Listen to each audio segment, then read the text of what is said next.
आज 17 मई से अधिक मास प्रारंभ हुआ है जो 15 जून तक चलेगा।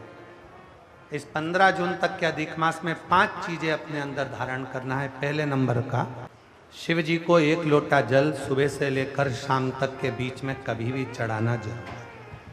दूसरा, शंकर जी के मंदिर में या बेलपत्री के नीचे या तुलसी के क्यारे के पास में एक दीपक अवश्य लगाएं। चाहे सुबह लगाएं चाहे शाम को लगाएं, तुम्हारी मर्जी पड़े तब। दीपदान जरूर करो, जल जरूर चढ़ाओ। तीसरा, एक बेलपत्री को रख लें और उसी बेलपत्र को पहले दिन से लेकर 17 मई से लेकर अधिक मास के पहले दिन से लेकर अधिक मास के आखिरी दिन तक 15 जून तक एक ही बेलपत्र को एक कागज में या किताब में उसको रख लें। उसको रोज शिव जी को समर्पित करें। श्री शिवाय नमस्तुभ्यम बोलकर अपनी कामना करें। वापिस उठाकर उसको अपने किताब में रख लें। फिर कल वापिस समर्पित करें, फिर वापिस रख लें, फिर वापिस समर्पित करें। 1 महीना अधिक मास का, पुरुषोत्तम मास का, यदि एक ही बेलपत्र को सर्वत्र चढ़ाया जाए, उसी बेलपत्र को बारंबार समर्पित करा जाए और उस बेलपत्र को अधिक मास पूर्ण होने के बाद फिर उसको जो आप मालपुआ दान करते हैं उस मालपुए के साथ अगर दान कर दें तो जिंदगी में कभी किसी के दरवाजे पर हाथ नहीं फैलाना पड़ेगा। भगवान इतनी बरकत आपको प्रदान करे। एक बेलपत्र, वही बेलपत्र पहले दिन से चालू होती है।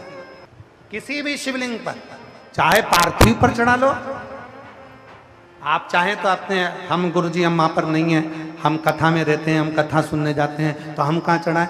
एक कंकर उठाओ, पार्थिव पे चढ़ाओ। पेड़ के नीचे पार्थिव बनाया, उसी पे चढ़ा के रख ली। फिर उसी को बेलपत्र को, उसी बेलपत्र को बारंबार पूरे अधिक मास के महीने में 1 महीने तक उसी बेलपत्र को चढ़ाना है, उसी को रखना है। फिर आखिरी दिन जो अधिक मास पूर्ण होगा उस दिन उस बेलपत्र को मालपुए पे रखकर शिव जी को चढ़ाकर लेके आना पहले, फिर मालपुए पे रखना और उसको रखकर फिर भगवान उस मालपुए को तुम दान। मालपुआ दान नहीं कर सकते तो तुम बतासे दान कर दो, पर मीठे के साथ उस बेलपत्र को दान किया जाए। बतासा है, मिठाई है, कोई 33 कोई भी सामग्री 33 जो मीठी हो वो रखकर आप दे सकते। कभी किसी के दरवाजे पर कितनी भी मुसीबत आ जाए, कितना भी दुख आ जाए, कितनी भी तकलीफ आ जाए, कितना भी कष्ट आ जाए, कितना भी कष्ट आ जाए, आपको किसी के आगे हाथ नहीं फैलाना पड़ेंगे। लक्ष्मी की व्यवस्था स्वयं मेरा कुबेरेश्वर महादेव, मेरा महाकाल राजा, मेरा विश्वनाथ स्वयं एक बेल पर वही चलती। 5 चीजें करना है आपको। पहले नंबर पर जल, दूसरे नंबर पर दीप, तीसरे नंबर पर बेलपत्र, चौथे नंबर पर भगवान शंकर के मंदिर में नंदी के दोनों सींगों के बीच में से शिव के शिवलिंग का दर्शन। नंदी के जो सींग है उन सींग के मध्य में से भगवान शंकर का दर्शन। क्यों? किस लिए? अगर पुरुषोत्तम मास में, अधिक मास में हम नंदी के दोनों सींगों के बीच में से शंकर के शिवलिंग का दर्शन कर लेते हैं तो अपने अंतिम सांस तक शरीर के अंदर कोई बड़ी बीमारी कभी नहीं आती, कोई गंभीर बीमारी कभी नहीं,